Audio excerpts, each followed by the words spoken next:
Well, thank you for joining us tonight. I'm Megan Doherty, the director of the Museum of the White Mountains. It's great to have you all with us on Zoom tonight. As we gather today, we're all on Indigenous lands. As I sit in my office at the Museum of the White Mountains, I'm on Indokinam, which is the ancestral and present homelands of the Abenaki and Wabanaki peoples. We're grateful for their stewardship of these lands and waterways. For those of you at home, we've put some links in the chat where you can learn more about the Indigenous histories of your place at native-land.ca, as well as the Abenaki peoples of Northern New England at the Musée des Abenaki in Odenac, Quebec. When I first got involved with developing what is now In the Path of Totality, our exhibition on the art and science of Plymouth State's participation in the NASA nationwide eclipse ballooning project, I was struck by the question one of the art students posed to the meteorology students and faculty. What happens to all the weather balloons and equipment that are launched across the country and around the world every day? The meteorology folks had an answer, but it wasn't something that was front of mind for them. But it was really front of mind for the art student who was getting involved in this project. And this struck me as the exact reason it's important to build collaborations across disciplines and bring those pursuing humanistic inquiry into conversation about basic scientific research. So when Kimberly Ritchie, who is one of the faculty members involved in the project and an art faculty here at PSU, suggested we invite Kim Bernard to speak for our Spotlight on Humanities and Sustainability Studies series while the exhibit's on display, I knew her artistic practice would be a perfect complement to the Eclipse exhibition and the speaker series. So I'm thrilled to have Kim join us tonight, and she'll share with us a show and tell about how she creates sculpture that is recycled, kinetic, interactive, involves the community, and is public. And our event tonight is supported by a Spotlight on the Humanities and Sustainability Studies grant from the National Endowment for the Humanities. Please join me in welcoming Kim. We can all clap. It's not quite the same as an in-person event. Thank you, Megan. And thank you for inviting me, Megan and Kayla as well. And thank you to the staff at the Museum of the White Mountains and for the funding foundation that helps support this programming. All wonderful. Just to let everybody know, I'm reserving 15 or 20 minutes at the end to answer any questions that you have. So you can just jot down your question and or make a mental note, and I'll have there'll be plenty of opportunity at the end for me to answer any questions or chat about something specific that you'd like to talk about. So I'm going to share my screen and talk to you about how trash to art came to be for me and the people that I share it with. So I've developed a program that I call upcycler. There are 3 components, and this really summarizes what I do in my studio when I'm working independently on projects and what I do with students and communities. So that is to focus on environmental issues and to raise environmental awareness through creativity, hands-on, building, making, inventing, fabricating, and while doing that, to build community and involve the community and create engagement with and for and from the community.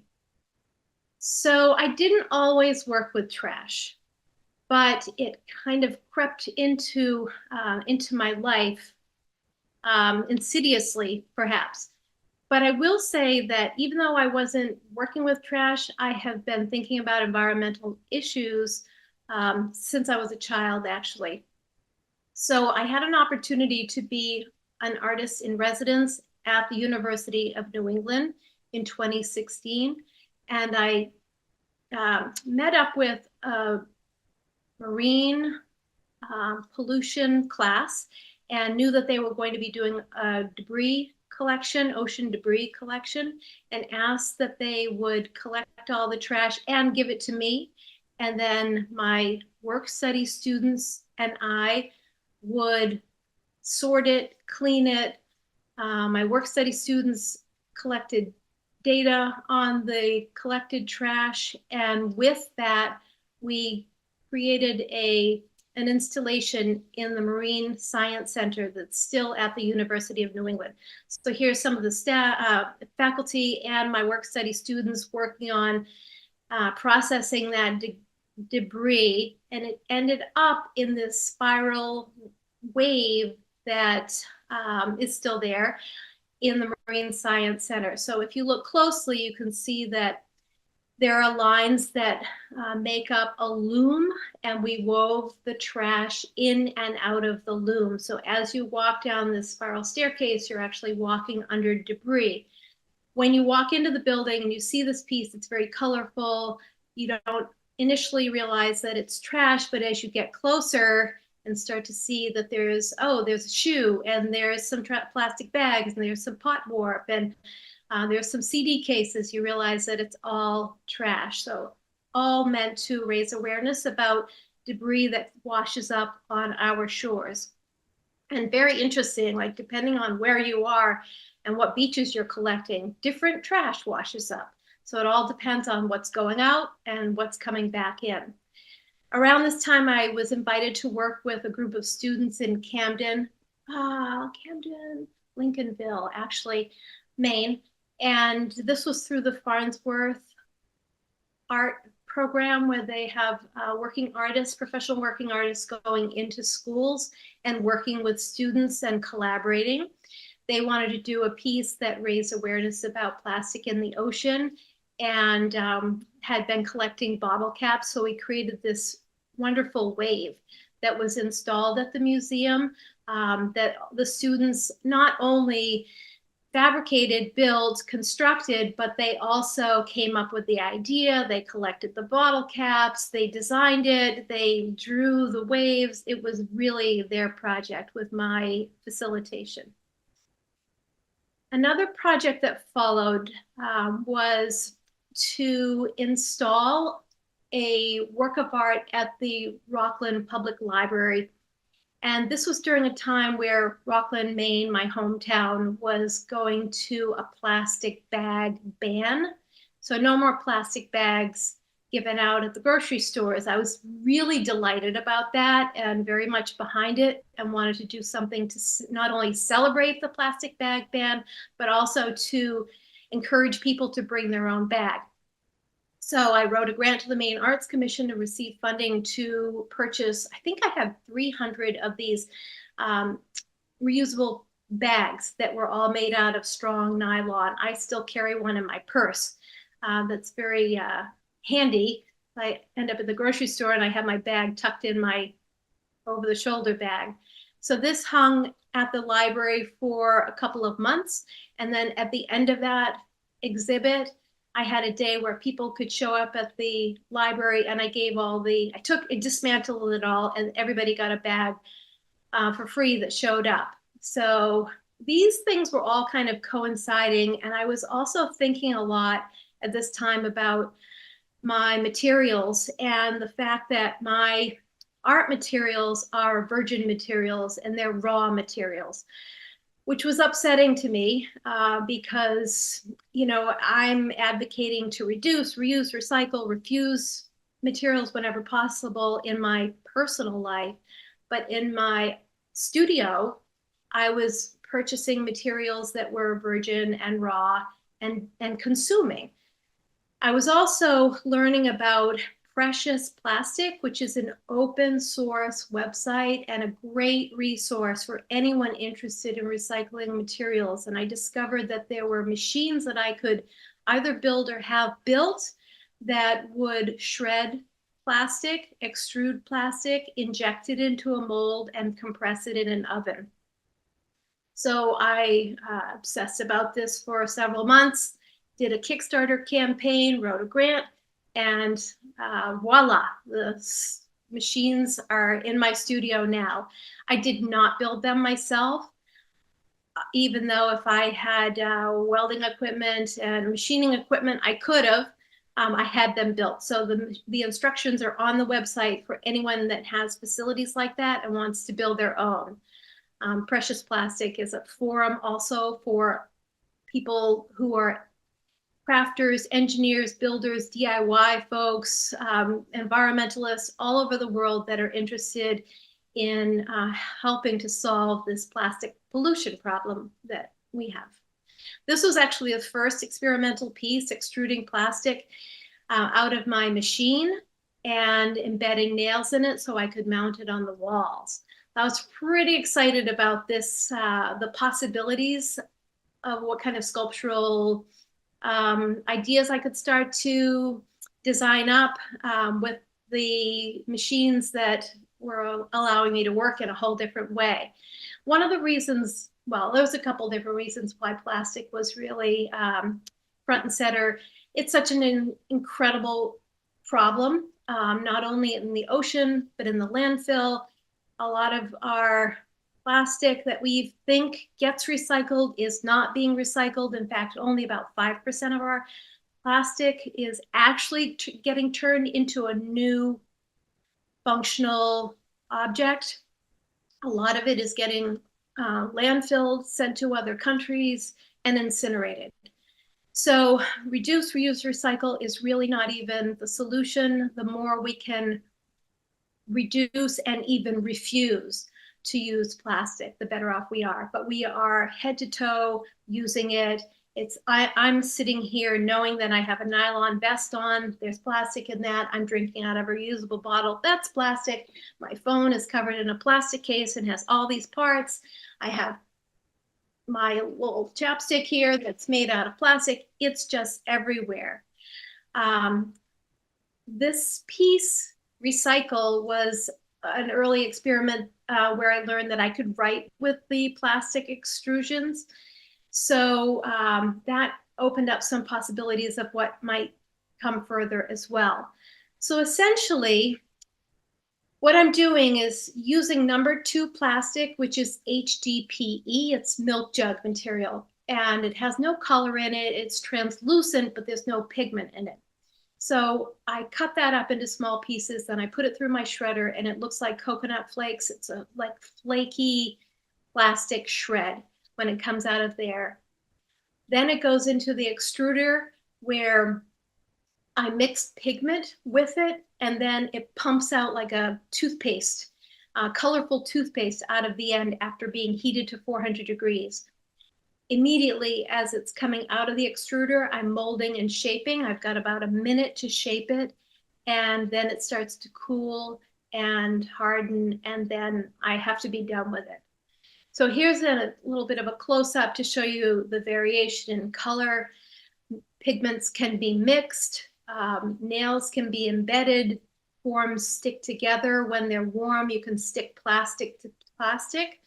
So it's kind of like sculpting with a hot, sticky strand of rope.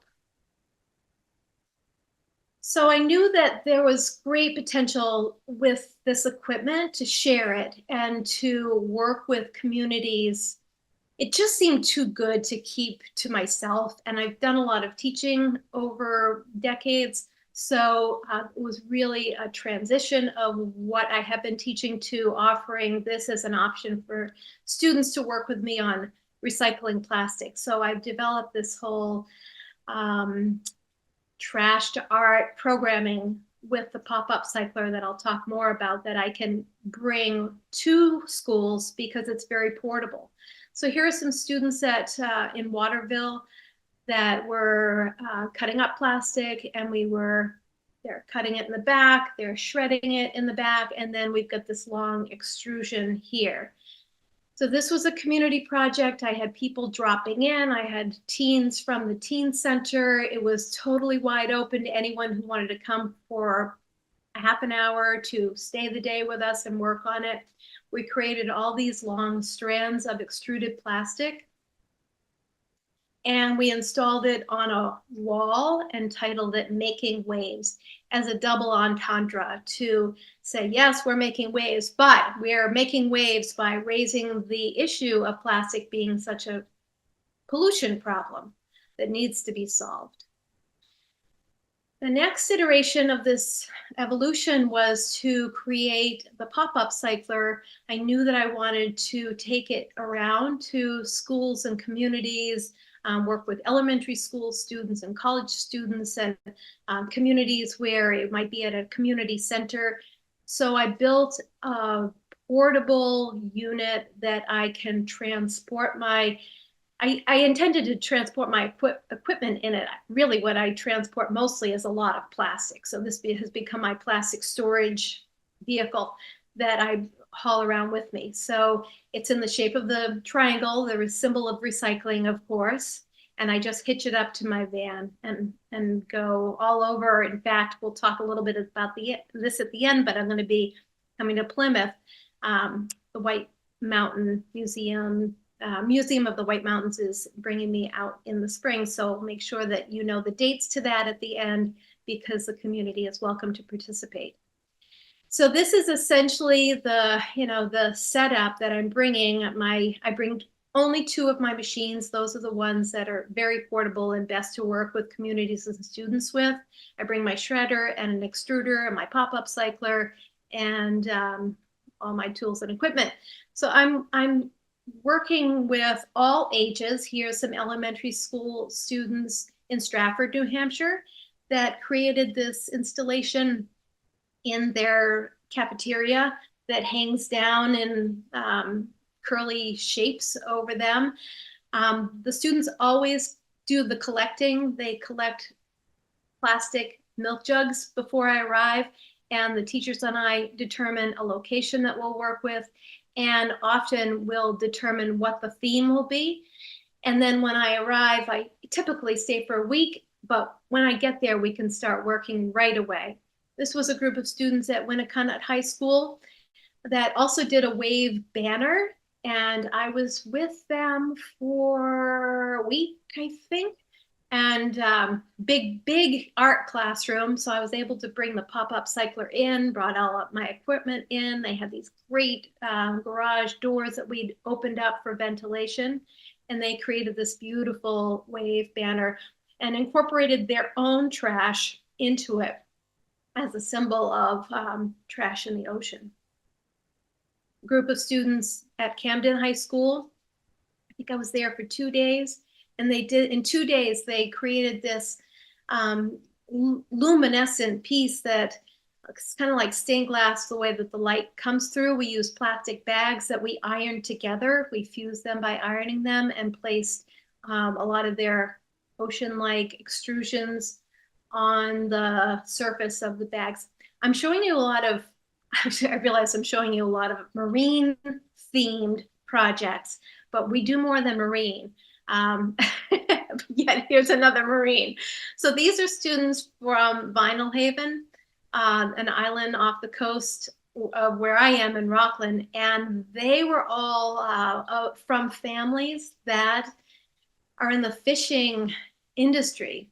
Every kid's dad, father or grandfather or both have a boat. So they know lobstering. Some of them had their own boats. And we talked a lot about ocean debris and the fishing industry, climate change, how it's affecting them, their families, potentially income for them as they, if they continue to stay on the island and make a living from the ocean. So my point in like bringing this in is that as we're working on the project that they've determined, that we are building together, that they've designed, we're also talking about solutions. So I am more than happy to share this with any of you. If you email me through my website, I'll send you a list of things that you can do to refuse, reduce, recycle, repair, upcycle, avoid, ways that you can change habits for the betterment of the environment.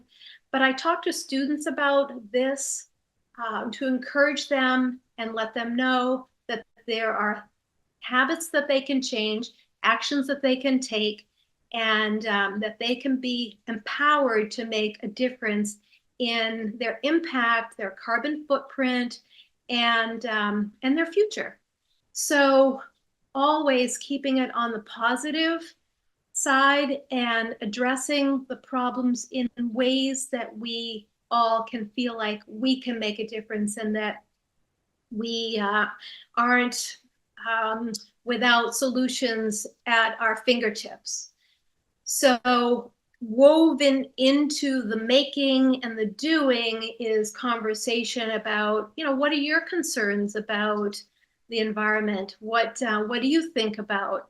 And what actions can we take, or you take, or maybe you can go home and set up a recycling bin in your kitchen, or maybe you can start a collection campaign for recycling at your school, or encourage them not to use plastic in the cafeteria, or change things over from, say, trays that are disposable in the cafeteria to reusable ones and have them washed. So always talking about how you can bring it home and make a difference yourself.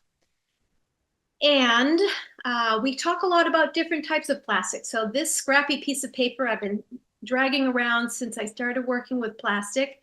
There are 7 types of plastic. There are actually more, but number 7 is everything else. So it's kind of the collection of different types of plastic that don't fit in 1 through 6. The ones with the smiley faces on are the ones that are worth working with, and the ones with the frowns are not worth working with, because they either release volatile fumes, or they are brittle, or they're just not workable. Number 2 is my favorite. I could work with. I also like number 5, which is a laundry detergent bottle, plastic like that. The problem is it's already colored. So I'm stuck with purple, yellow, orange colors that I might not want to work with. Whereas with the number 2, because it doesn't have plastic, I can add my own. So for the last 3 years, I think I'm going on the 3rd or 4th year this year, I spend the month of January at Colby College.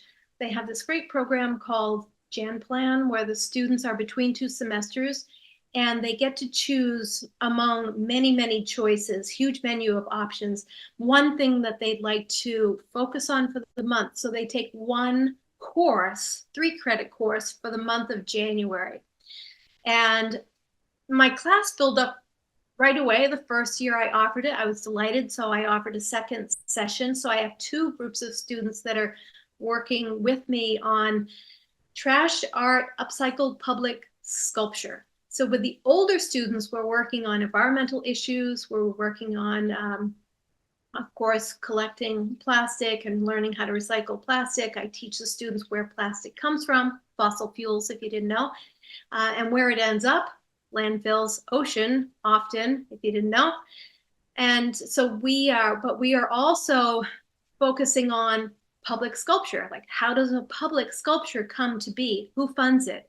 Who gives permission for it to be in a public space? What are the concerns that you have to have with public sculpture, like safety and egress and access? And what if somebody climbs up it or over it and gets hurt? Liability.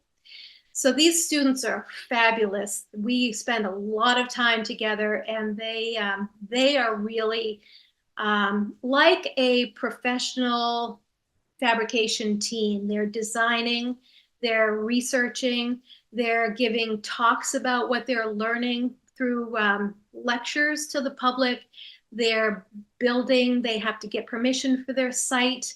They're cooperating. And then they present their work, and they have an opening reception at the end of it, just like a professional artist would have. And they come up with some really fabulous projects. The last one was on coral reef, and this is about deforestation. So you see on the right, there's a dead tree that's white. like a ghost tree, and on the left there's a very alive, flourishing tree. So they are not allowed to use any materials that are virgin materials. Everything has to be recycled. And they come up with some really great things. It's just to show you a little bit more of the detail in this tree. Another project that is about under the sea, coral reef. A lot of their trash worked its way in here as well. But 32-foot long project this is. So a lot went into figuring out how to create this, install it, sew it. The students actually learned how to sew because they needed to attach the two strips of banner material, tarp material together. So they got a quick lesson in sewing.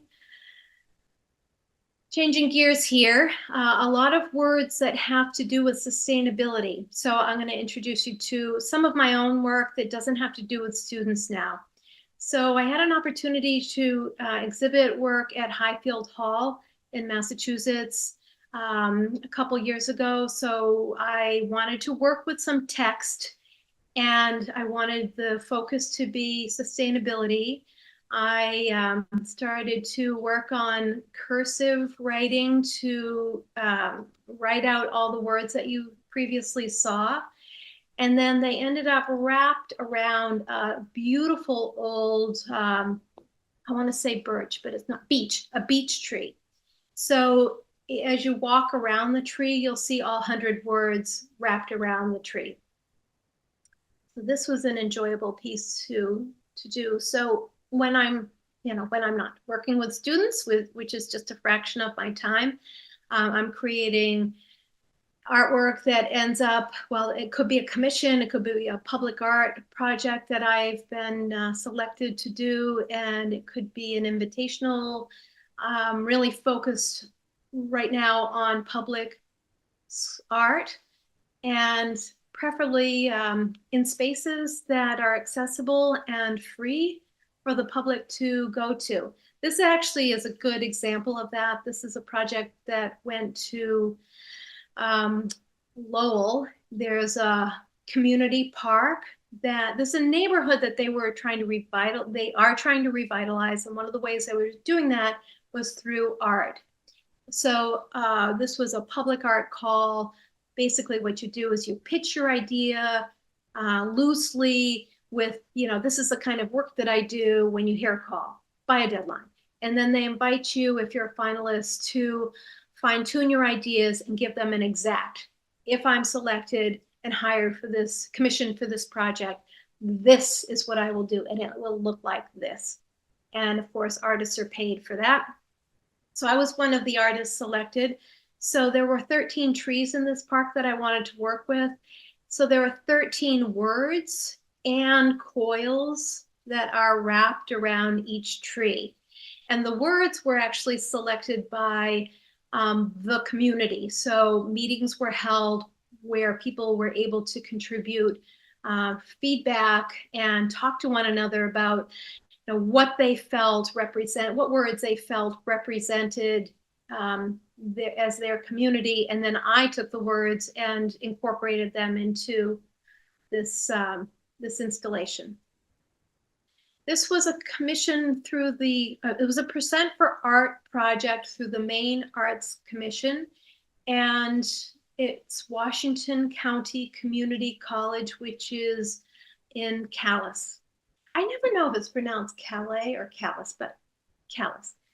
And also the words were Wabanaki, English, of course, Spanish, and those are the languages that are most spoken in their community. So the community got together and selected words that they wanted to have represented in this piece. And it's on the St. Croix River. So there's a river running through it, and then all the words. I feel like you get a lot of bang for your buck with words, because if I say if I sculpt plastic, then I get the whole definition of plastic to go along with it. This was a piece that was installed at the Farnsworth Art Museum here in Rockland, where I live. And there's a little bit of a nod to another artist, John Baldessari, who his quote was, "I will not make bad art." And I did a little twist on that, and mine is, "I will not use plastic." And of course, this is made out of plastic, but recycled plastic.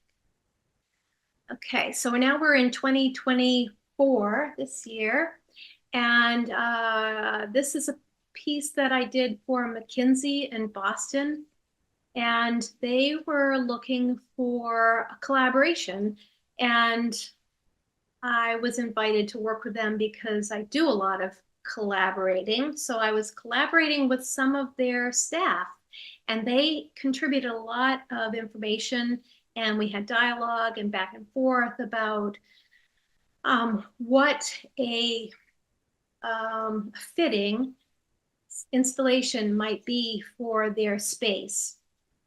It's a beautiful new office building, and they have 2 floors of it. So if you don't know McKinsey, they collect data and they process it in their genius brains, and then they tell their clients, they give their clients advice based on their expertise and their research and their data. So I suggested that we do a chaos to flow installation. So the left side was this chaotic, curly, wavy, massive, tumultuous bunch of squiggly lines, but also data. And to the right, it becomes this wave in concert with parallel lines, making more sense. So when that project was installed, I turned immediately to another project that I worked on for quite a while that was for the Bonnaroo Film Festival, which is in Nashville, Tennessee annually. And I, again, pitched some my examples of what I do and what I might do, and I was selected. So my idea was to install in a skylight vintage vinyl record, or vinyl records. They're not really vintage, they're just old vinyl records, but have them intersecting. So I cut them so that they would fit together, and they're suspended from this hexagonal aluminum structure. So there are 3 of the hexagons, and in total 144 vinyl records. And I painted over the information about what the record was. And nothing collectible here. I pulled out anything that was worth not upcycling, and kept that aside. There wasn't much. It was really like stuff that nobody would want to listen to. So now it's hanging in the Nashville airport, and once in a while I get a selfie shot from a friend who's going through the Nashville airport and sends me a picture of themselves with the sculpture in the background. So the title of this piece is called Infinite Remix. Another view there. This is exactly the type of work that I want to be doing, because it's very public, it's very recycled. That one was not about the environment. That's the third thing that I try to hit. Public, recycled, environment. And this one is actually. So what you see on the screen are climate stripes. And you can probably now make sense of this. The darker blue lines are the cold years, and the light, it goes to medium blue, then light blue, then white, then coral, then orange, and then red. So here we are in 2024, and we're definitely in the red. Hottest year on record. I'm sure it's going to be last year's the hottest year on record. These are global average temperatures. So this information has been collected, data has been collected since, let's see, 18, I can't remember what year, 50, I think. So we have a lot of information to go from on this. The University of Maine, Orono, the Marine Science Department, graduate department, invited me to do a piece about climate change. And they showed me this image, and I was really excited about this project because I knew I could work with recycled materials. I knew that it would be a public piece, and it's obviously an environmental issue. So I collected lots of denim, and friends of mine collected denim. I think I had over 300 pairs of denim in my studio at one point, but I decided denim was going to be the material that I worked with. That's my sweet little kitty cat on the pile. So this is the finished piece, and can't get any sense of scale in this picture, but the next one you will. So it starts with the 1 foot small diameter piece, and then it goes to the 2 foot, 3 foot, 4 foot, 5 foot. Yeah, that's the tallest, the widest one. And this is a better sense of the scale. So you go from small, and all those little white tabs, they actually have the year label on it. So every ring is kind of like the annual rings on a tree. Every ring is a year, but we start with the small, and then we go to the 2, 3, 4, and then the 5th one, which is the biggest one, is the most recent. So here you can see the years.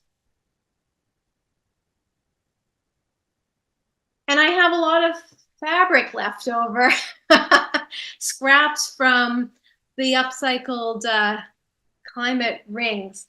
So my assistant Amelia and I have been having a lot of fun with them, turning them into handbags and aprons. And this is one of the smocks.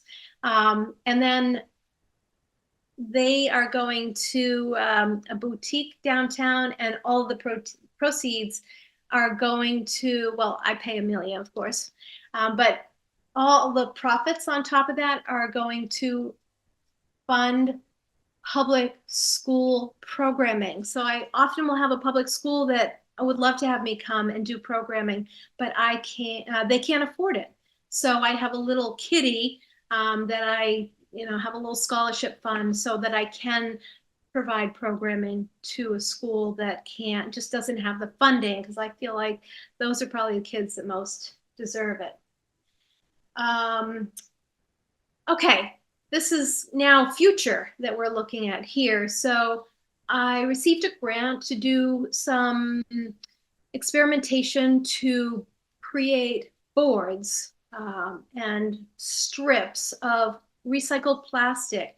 So using my extruder, but pumping it into a mold that will kind of cast it in these long 2x2s and 2x4s and maybe a 2x6. And so basically I'm forming boards of recycled plastic. And then those boards can be turned into seating that's sculptural. So this is not my work.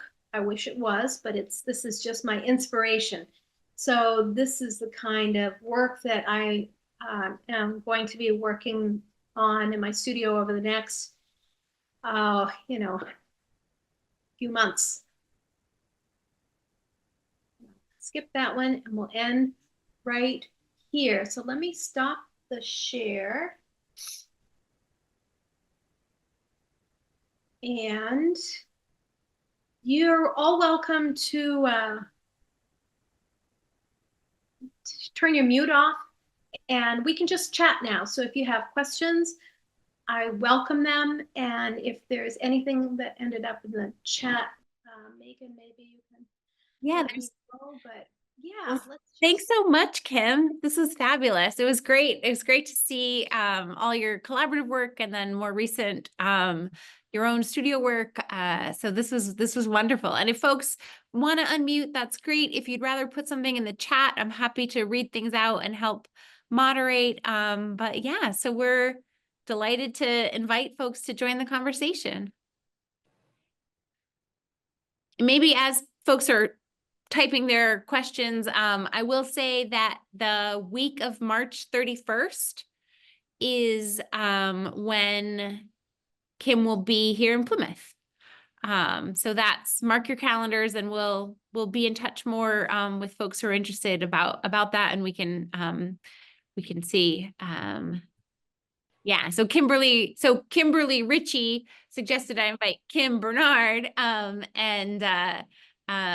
Kim, this is like too much for me. Kimberly put a note in the chat saying, "Thanks, Kim. I can't wait to see what we develop at PSU." great. So yeah. Good. So I'll talk a little bit while people think about if they want to ask anything. So I skipped one slide.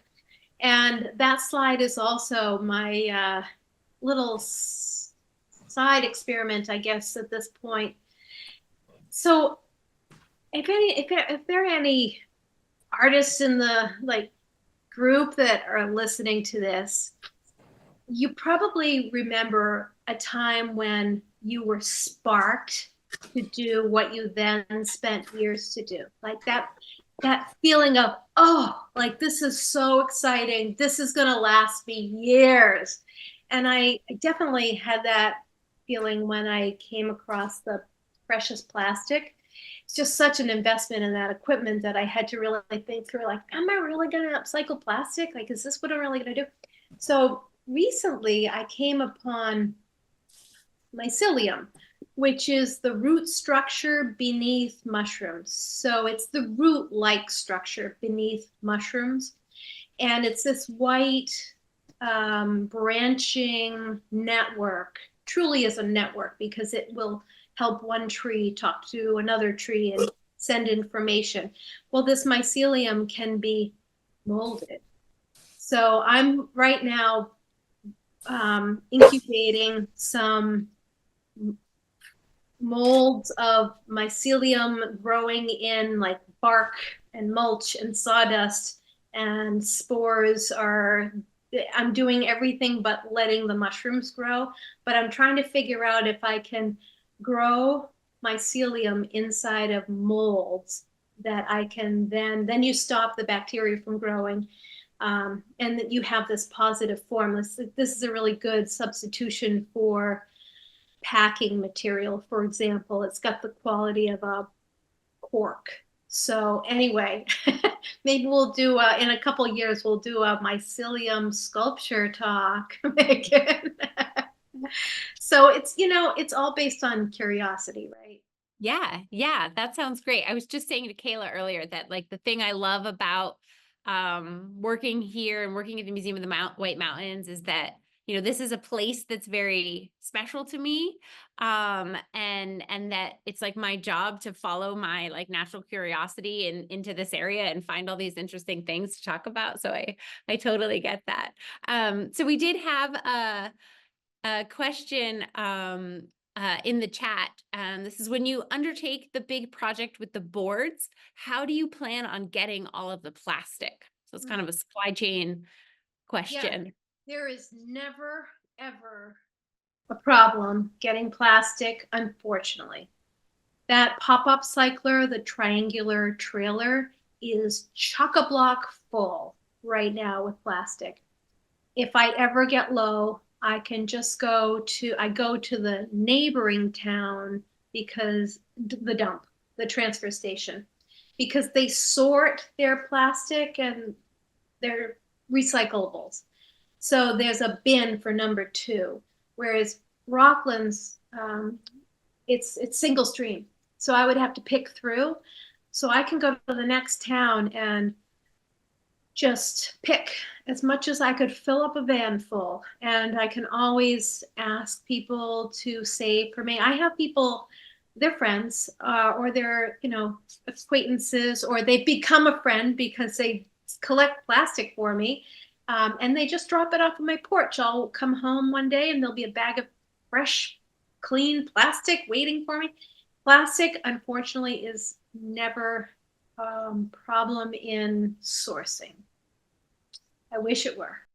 So it's a kind of crowdsourcing and local transfer station, a kind of combination. Yeah. Yeah, I mean, I haven't had to go to the transfer station for a long time because I do have people that collect for me, and I'm grateful for that.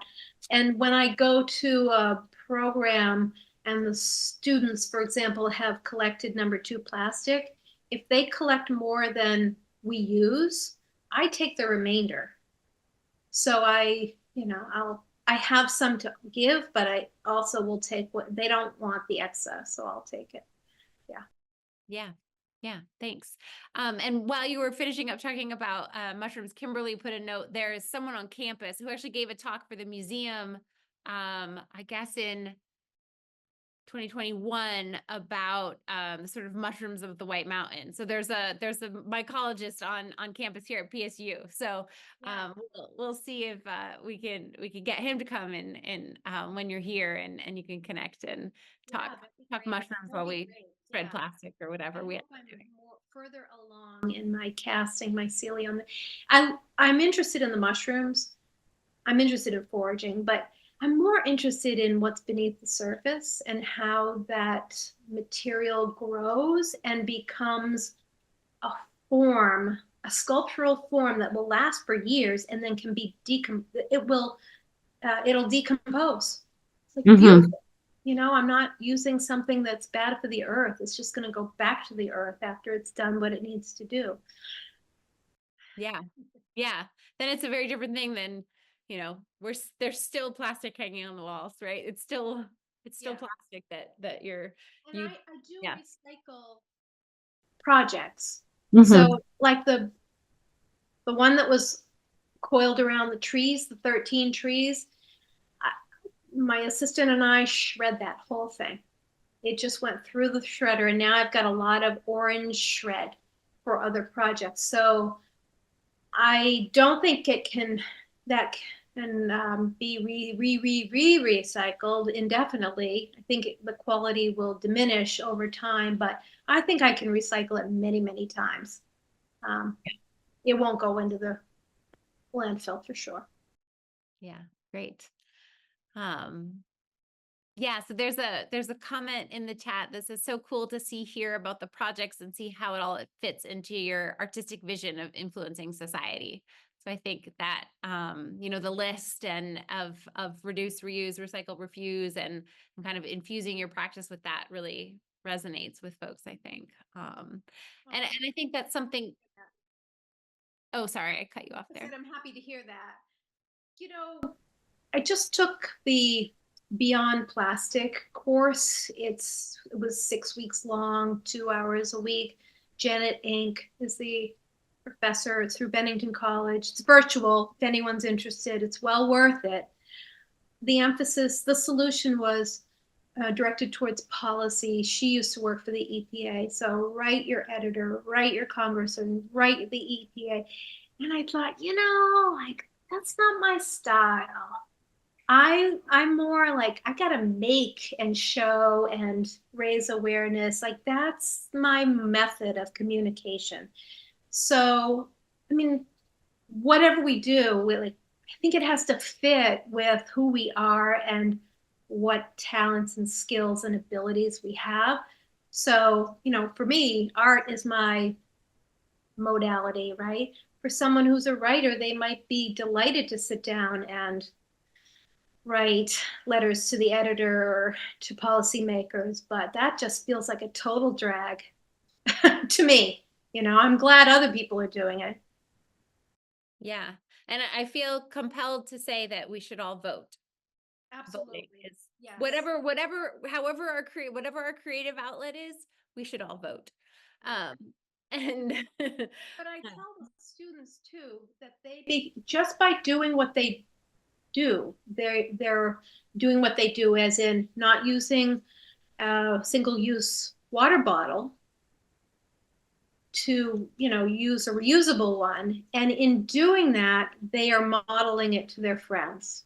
So they just have to do what they do. And, you know, and maybe just encourage others if they ask or whatever. Like, yeah, I buy all my clothes at thrift stores, and I never not tell that. Like, I'm proud to say everything I have on is thrifted. So I hope that somebody else who, like, is inclined to be thrifty won't feel like, why, they shouldn't do that too. Like, that's cool, and it's good for the earth, right? Yeah. Yeah. Thanks. And there's lots of positive affirmations for you in the chat as well. So Alexa said, I admire your creativity in all the pieces you showed us today. It's truly amazing seeing what one can do with things that can be so harmful to the environment. So I think that, again, that the kind of hopefulness, I think so many conversations about climate can really just can kind of spiral into despair. And so it's really great to hear you, find the ways to be hopeful and find the ways to kind of find purpose in it. Um, and yeah, On the one hand, it's a nasty material. Like, plastic is awful stuff. It's just, I wish it never happened. But on the other hand, when I see, people using the extruder for the first time, and they're extruding something and it's malleable, and they can shape it, and it's squishy and it's forgiving, and they're going, wow, like, they're so excited about, like, oh, this is so cool. I feel like we love it and we hate it at the same time. And I want people to love it, like, love, love, love, and then find out what it's made of and, like, hate it. Just like that spiral of ocean debris, like, come to me, I'm colorful, I'm beautiful, you can walk under me, and then get there and see, oh, this is trash, that's really gross. So, attract, and then make Yeah. the impact, but come to me first. yeah, yeah, that's great.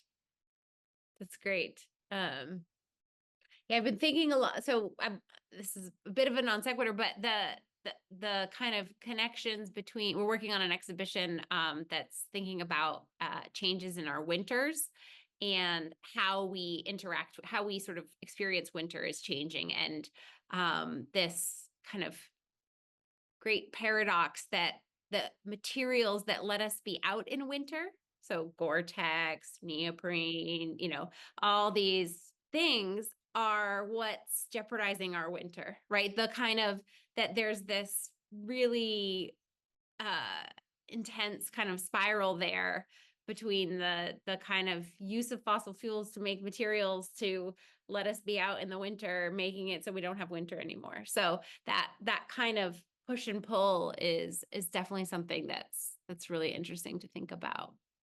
Right. But there's a difference between buying a high quality, maybe more expensive, like Patagonia jacket that they will fix until you die, right? For Right. free. And fast fashion, turn it over every year, ends up in the landfill.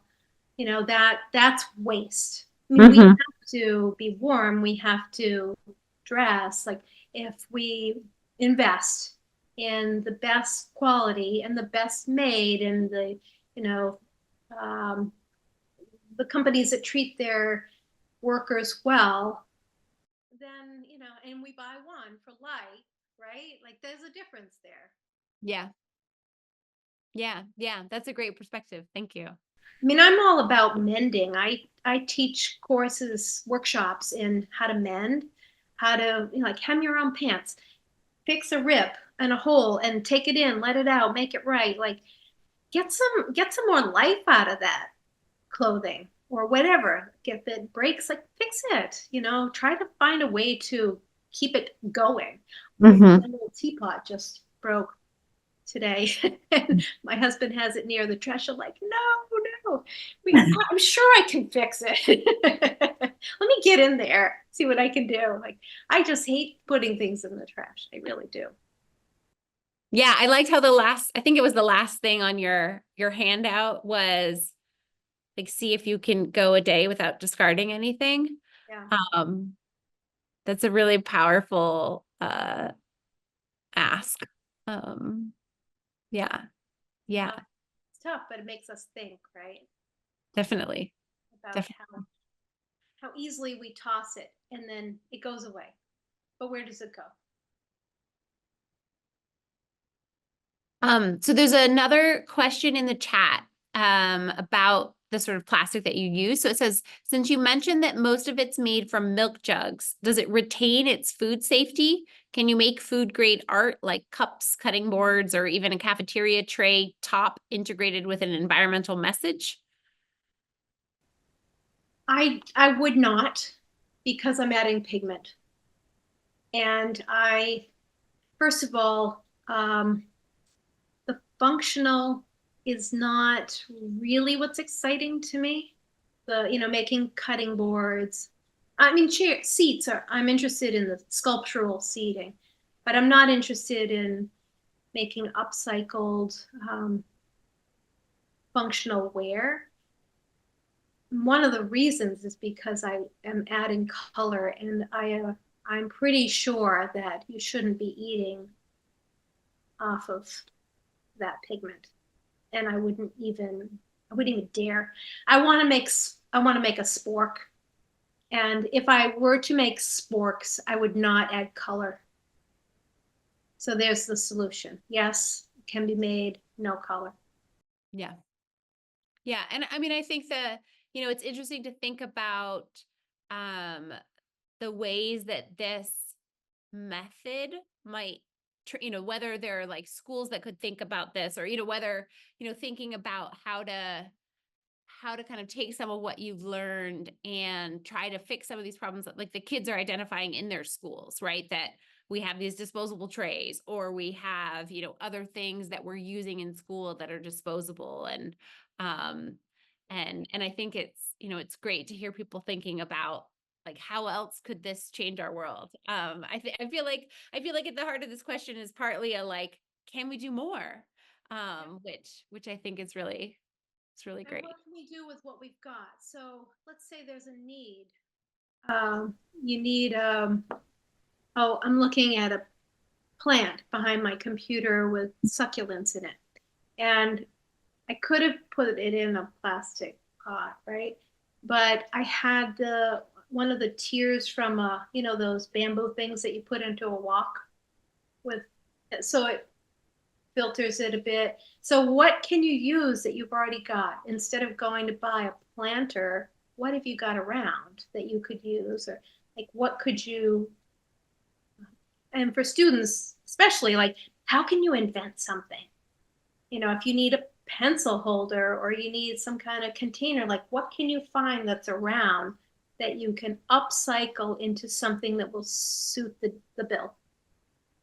And then if you can't, like, oh, not ordering online, but going to your local thrift store. Well, what do they have? At least then you're keeping something in circulation and you're not buying something from virgin materials, right?